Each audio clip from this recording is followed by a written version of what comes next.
Hey guys, got that right. Still rubbish with technology.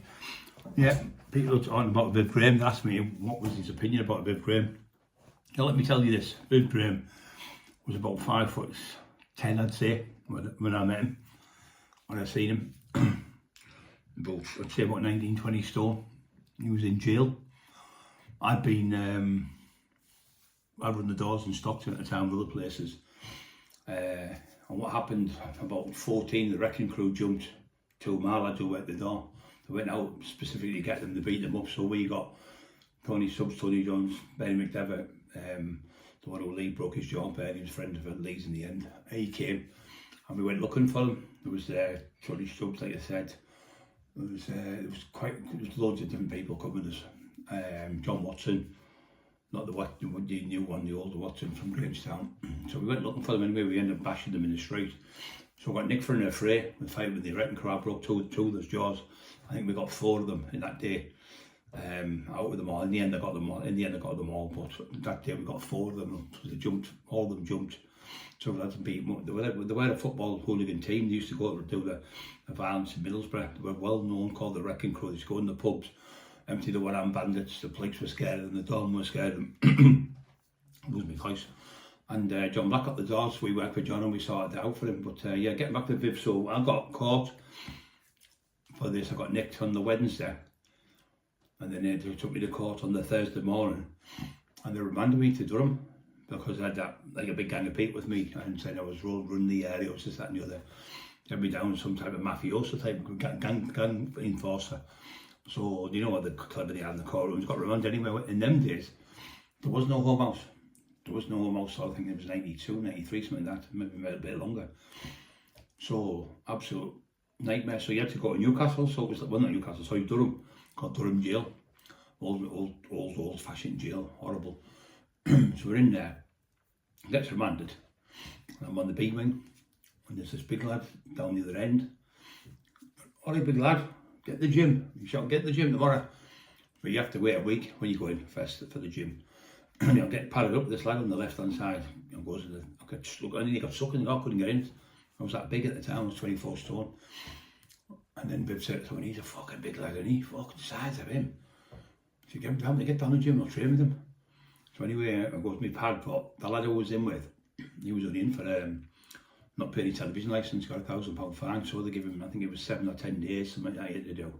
Or 14 days and he had to do 7, something like that. So he was in just a normal kid from Durham, just a normal kid, but you get the exercise. But we were on this side of the wing, and he was on the other side. We could see Viv, seen him a couple of times, and he shouted through, "All right, big fella," you know. He was nice to me. It wasn't horrible. But anyway, I was in there. Never got to talk to him like it was one-on-one type of thing. But he was like, he waved to me. I'd waved to him back a few times, you know, just nice, quiet. Seemed alright, but he was a big lump, you could see.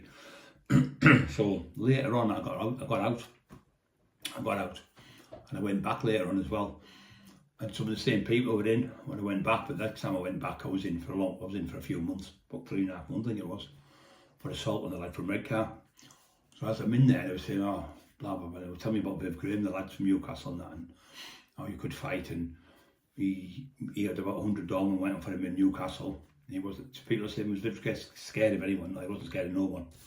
These rumours he was scared of people. He wasn't scared of people. Was he weedy? Everyone's weedy of people. Especially for a fighter. You have to be stupid not to be weedy.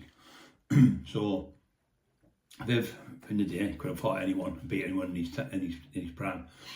When he had the fight with the lad in the nightclub, you seen him, a woman's in the lad's name, he hit the lad, and he's beat him up in there. And I think Stephen Sayers was with him. I'm not 100% on this one. Well, I am 100%. They got nicked for that in the nightclub incident. And Stephen was there just as his friend. Viv was there and beat him up. Viv got a year in jail. He never grassed anyone, it's just the way the police were. He got a year for his offence, and Stephen got 2 years for standing there watching it. So it just showed you who's running the town up there, you know. So anyway, so they get remanded. They got remanded and they get jail. So they get, I think he gets 2 year jail in the end, and he gets a year. No, they didn't get remanded, I'm lying. Didn't get remanded, mate. I'm not sure, I'll tell you so. So anyway, they get jail. Stephen gets 2 and he gets a year. So anyway, they're in there. I don't know if Stephen got moved out, but I'm not sure. I know he was in with him for a while. And there was I don't know if it was the one Stephen was on, if it was that time he did this, but I know when he was in, I don't know if he was in again, but what happened is there was an altercation in there in Durham, and what you used to do, you can go down and do your church on a Sunday, and you go in the church. So he's in there with John McPartland. Anyway, the next minute they've shouted, the lads have got chair legs ready to fucking have a fight with all the screws. I mean, come on, you fuckers, they're shouting in the church. And they used to smash the wooden chairs then, so it smashed the chair up and get the chair legs off it because it was solid. Anyone in jail will tell you that was the best thing you'd done if you had trouble with someone. Anyway, they were ready to kick off, so they come in and went, get to your fucking cells now, the screws, and you're going to get arrested and all that. And they went, fucking come on, they shouted to the screws. So then Viv's come in, and John McPartland. I went, get back to your fucking cells, or I'll be coming around every one of your cells when you get nicked. I'll be coming. You go back now, no one's going to get nicked, Viv said. John McPartland, Middlesbrough, the armed robber, bank robber, armed robbery, sorry, he used to do.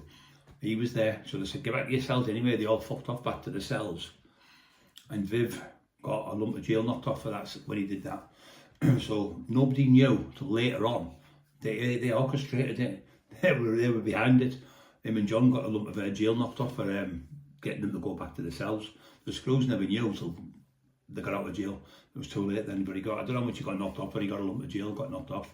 The lads were telling me in the reception that over there, said yeah, so. But most of the lads on there said he was okay with them. There was a few other altercations with Graham, but everyone seemed to get on with him. But I'll tell you another story about VIV Graham Part 2 tomorrow. I'll just let that one go, and I'll speak to you soon. Thank you for listening to me, and God bless you.